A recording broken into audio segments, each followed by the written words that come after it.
كما مكنت قريش لرسول الله صلی اللہ علیہ وسلم، جیسا کہ قریش نے رسول اللہ صلی اللہ علیہ وسلم کی قدر کی، جیسا کہ قریش نے رسول اللہ صلی اللہ علیہ وسلم کو جگہ دی، رسول اللہ صلی اللہ علیہ وسلم کا احترام کیا، رسول اللہ صلی اللہ علیہ وسلم پر اپنا جان مال قربان کر دیا، اپنی اولاد کو، اپنی جائیدادوں کو قربان کر دیا۔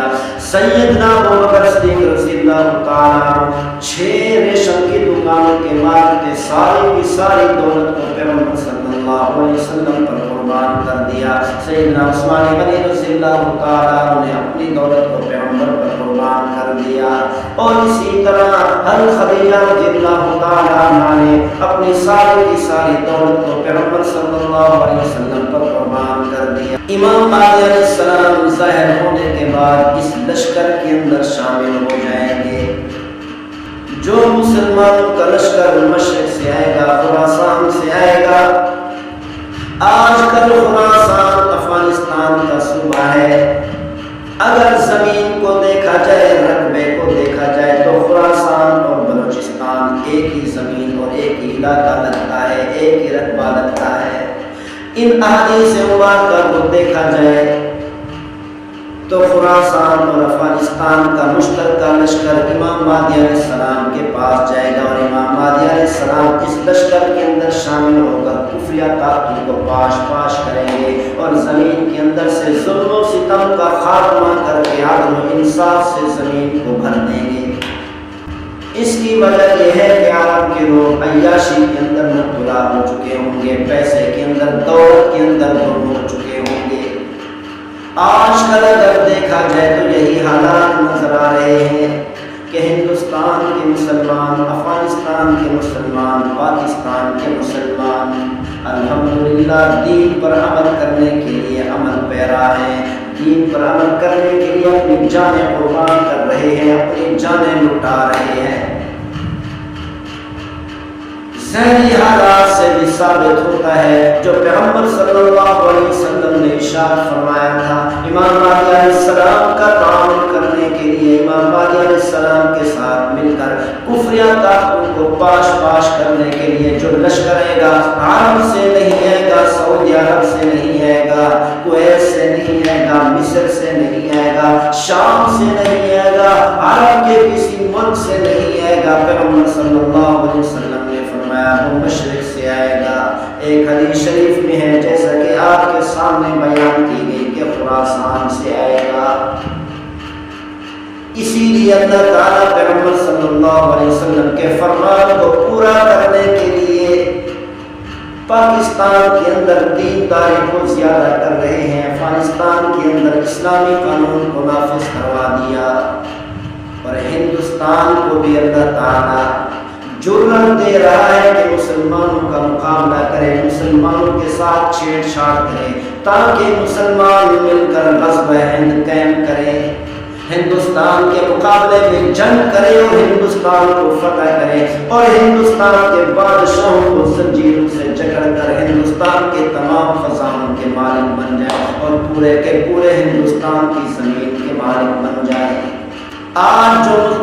ہندوستان پاکستان کی جنگ ہو رہی ہے، ان احادیث مبارکہ سے ثابت ہوتا ہے یہ تھوڑے سے وقت کے لیے جنگ ہو سکتی ہے، لیکن ہمیشہ کے لیے نہیں رک سکتی، یہ پھر چلے گی، یہ پھر بڑھے گی، جنگ کی آگ بڑھتی رہے گی، حتیٰ کہ غزوہ ہند یہاں پر قائم ہو جائے گا۔ پیغمبر صلی اللہ علیہ وسلم کا یہ فرمان ضرور ثابت ہو کر رہے گا۔ وہ غزوہ ہند آ چکا ہے۔ او مسلمانوں، اے محبوب صلی اللہ علیہ وسلم کی امت کے لوگوں، کمر کس لو، اپنے آپ کو غزوہ ہند کے لیے تیار کر لو، غزوہ ہند آ چکا ہے۔ اللہ تعالی ہم سب کو غزوہ ہند میں شرکت نصیب فرما دے، اللہ تعالی غزوہ ہند کے اندر شہادت کو قبول فرما لے۔ ابو داؤد شریف کی روایت ہے کہ پیغمبر صلی اللہ علیہ وسلم نے ارشاد فرمایا، عن علی رضی اللہ عنہ قال، حضرت علی رضی اللہ تعالی عنہ سے روایت ہے، انہوں نے فرمایا، قال رسول اللہ صلی اللہ قال رسول الله صلی اللہ علیہ وسلم، حضرت علی رضی اللہ تعالیٰ عنہ سے روایت ہے، انہوں نے فرمایا اللہ کے رسول صلی اللہ علیہ وسلم کا ارشاد گرامی ہے، یخرج رجل من وراء النهر یقال له الحارث على مقدمته رجل يقال له منصور يوطن أو يمكن لآل محمد۔ پیغمبر صلی اللہ علیہ وسلم نے ارشاد فرمایا کہ دریاؤں کے اس پار، سمندروں کے اس پار سے ایک آدمی آئے گا جس کو حارث کہا جائے گا، جو کسان ہوگا، اور اس کے لشکر کے آگے آگے ایک ایسا آدمی ہوگا جس کو منصور کہا جائے گا، یمطن او یمکن لآل محمد۔ پیغمبر صلی اللہ علیہ وسلم کے آل کو اہل بیت کو جگہ دے گا اور ان پر اپنا مال خرچ کرے گا، درہم اور دنانیر خرچ کرے گا، اور اپنے خرچے سے ان کی ضروریات کو پورا کرے گا، ان کا احترام کرے گا، ان کی قدر کرے گا، آل محمد صلی اللہ علیہ وسلم کی بڑی قدر کرنے والا ہوگا۔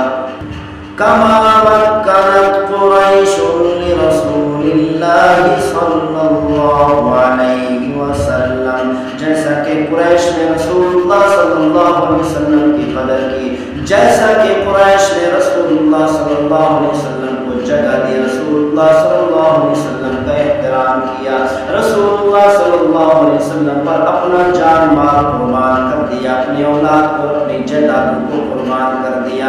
سیدنا ابو بکر صدیق رضی اللہ تعالیٰ عنہ 6 ریشم کی دکانوں کے مالک تھے، ساری کی ساری دولت کو پیغمبر صلی اللہ علیہ وسلم پر قربان کر دیا۔ سیدنا عثمان غنی رضی اللہ تعالیٰ عنہ نے اپنی دولت کو پیغمبر پر قربان کر دیا،